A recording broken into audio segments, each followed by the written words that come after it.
जय Hind everyone. Shri Ram public school की online class में आपका स्वागत है। मैं साधना द्विवेदी। मैं आप लोगों की हिंदी की अध्यापिका हूँ। जैसा कि कल मैंने बताया था कि हम हिंदी साहित्य में 12 पाठ पढ़ चुके हैं। आज हम आप लोगों को हिंदी साहित्य का पाठ 13 पढ़ाएंगे, जिसका शीर्षक है एक तिनका। तो ये आपका चैप्टर है। इसके जो लेखक हैं वो हैं अयोध्या सिंह उपाध्याय हरिऔध जी। तो सबसे पहले हम इनके बारे में थोड़ा सा बता दे रहे हैं, उसको आप लोग ध्यानपूर्वक सुनिए और इसके बाद फिर हम अपने पाठ की तरफ बढ़ेंगे।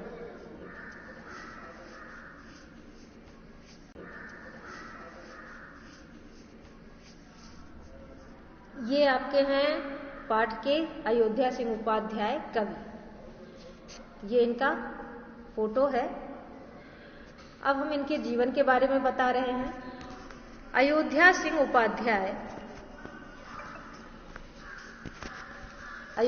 उपाध्याय जी का जन्म 15 अप्रैल सन 1865 में निजामाबाद आजमगढ़ में हुआ था।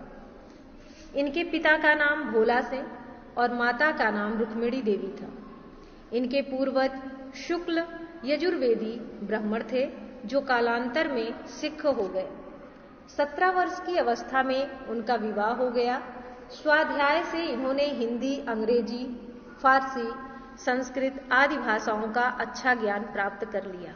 5 वर्ष की अवस्था में फारसी के माध्यम से इनकी शिक्षा प्रारंभ हुई। मिडिल परीक्षा पास करके ये क्वींस कॉलेज बनारस में अंग्रेजी पढ़ने गए, पर अस्वस्थता के कारण अध्ययन छोड़ना पड़ा। स्वाध्याय से ही इन्होंने हिंदी, संस्कृत, फारसी और अंग्रेजी में अच्छा ज्ञान प्राप्त कर लिया। निजामाबाद के मिडिल स्कूल के अध्यापक कानून गो और काशी विश्वविद्यालय में अवैतनिक शिक्षक के पदों पर कार्य किया। हरिऔध जी के अध्यापक जीवन का अध्यापक ही रहा। हरिऔध जी का जीवन जो है वो अध्यापन ही रहा और इनका जो मृत्यु है वो सन 1947 ईस्वी में हो गया। तो ये आपके पाठ के कवि हैं, जिनके बारे में मैंने आप लोगों को बता दिया। तो अब हम अपने पाठ की तरफ बढ़ते हैं। देखिए, ये है हमारा पाठ, जिसका शीर्षक है एक तिनका। मैं घमंडों में भरा ऐठा हुआ, एक दिन जब था मुंडेरे पर खड़ा, अचानक दूर से उड़ता हुआ, एक तिनका आंख में मेरी पड़ा। इस कविता के माध्यम से कवि ये बताना चाहते हैं कि हम फालतू में ही घमंड करते हैं। हमारे पास क्या है, हम किस बात पर इतना घमंड करते हैं। तो कवि कहता है कि एक दिन मैं घमंड से भरा हुआ अपने छत की मुंडेरे पर खड़ा था। मुंडेरे यानी कि छत का किनारा, तो उस पर खड़ा था। अचानक बहुत दूर से उड़ता हुआ एक तिनका, तिनका मीन्स होता है सूखी घास का टुकड़ा, तो वो तिनका जो होता है वो कवि की आंख में पड़ जाता है। कवि कहता है कि मैं घमंड से भरा हुआ एक दिन अपने छत की मुंडेर पर खड़ा था, तो अचानक दूर से उड़ता हुआ एक तिनका मेरी आंख में आकर पड़ गया। मैं झिझक उठा यानी मैं परेशान हो गया, हुआ बेचैन सा और बहुत ज्यादा व्याकुल हो गया। लाल होकर आंख भी दुखने लगी। आप लोगों को पता होगा कि जब हमारी आंखों में कोई भी चीज पड़ जाता है, कोई भी कण, एक छोटा सा कण भी पड़ जाता है, तो हम बहुत ज्यादा परेशान हो जाते हैं। हमारी आंखें जो हैं वो बहुत ज्यादा लाल हो जाती हैं, आंखों से पानी गिरने लगता है और जब तक वो निकल नहीं जाता हम बहुत ज्यादा परेशान रहते हैं और आंखें भी बहुत ज्यादा दर्द करती हैं। तो ये कवि कहता है कि जब मेरी आंख में वो तिनका पड़ा, वो घास का तिनका जब मेरी आंख में पड़ा तो मैं परेशान हो उठा, बहुत ज्यादा व्याकुल हो गया, बेचैन हो गया। मेरी आंख जो है वो लाल हो गई, लाल होकर दुखने लगी।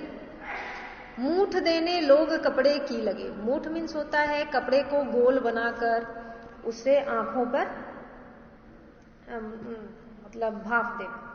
तो सब लोग मूठ बनाकर कपड़े से भाप देने लगे। कुछ लोग क्या किए, कपड़े का नोक बनाकर उससे तिनका निकालने की कोशिश करने लगे। ऐंठ बेचारी दबे पांव हो। और जो उस समय मेरे अंदर घमंड था, उस समय जो भी घमंड मेरे अंदर था वो दूर भाग गया। क्यों? क्योंकि उस तिनके ने मुझे बहुत ज्यादा परेशान कर दिया। जब किसी ढब से निकल तिनका गया, जब किसी तरीके से, ढब मीन्स होता है तरीका, उपाय, जब किसी तरीके से, किसी उपाय से तिनका निकल गया, तब समझ ने यूं मुझे ताने दिए। तब मेरी बुद्धि ने, मेरी अक्ल ने मुझे ताने दिए, मुझ पर व्यंग्य किए। क्या व्यंग्य किए? ऐंठता तू किस लिए इतना रहा, मतलब तुम्हें किस बात का इतना घमंड है, तुम क्यों इतना घमंड कर रहे हो? एक तिनका है बहुत तेरे लिए। जब एक तिनके से तुम इतने परेशान हो सकते हो तो तुम्हें किस बात का इतना घमंड है? तो ये आपका कविता था।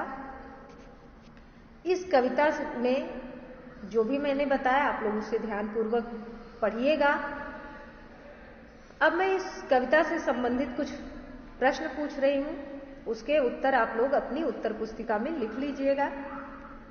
तो घमंड में, घमंड से भरा हुआ कौन खड़ा था? तो इसका आंसर आप लोगों को पता ही होगा कि घमंड से भरा हुआ कवि खड़ा था। कवि कहां पर खड़ा था? दूसरा प्रश्न हो गया।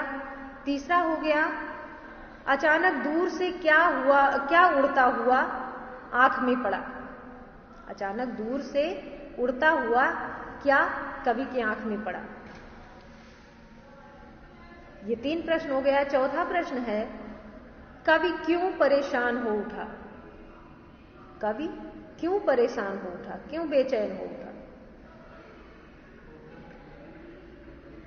5वां प्रश्न है कि कवि की समझ ने उसे क्या ताने दिए? कवि की समझ ने उसे क्या ताने दिए? तो ये आपके 5 प्रश्न हैं जो कि पाठ के लास्ट में मैंने आप लोगों से पूछे हैं। इसके उत्तर आपको अपनी उत्तर पुस्तिका में लिखने हैं और साथ ही इस कविता को ध्यानपूर्वक पढ़ना है और याद करना है। इसके बाद जो भी पाठ से संबंधित प्रश्न उत्तर हैं, उसके प्रश्न के उत्तर मैं आप लोगों को भेज दूंगी, उसे आप लोग अपनी उत्तर पुस्तिका में लिख लीजिएगा। धन्यवाद।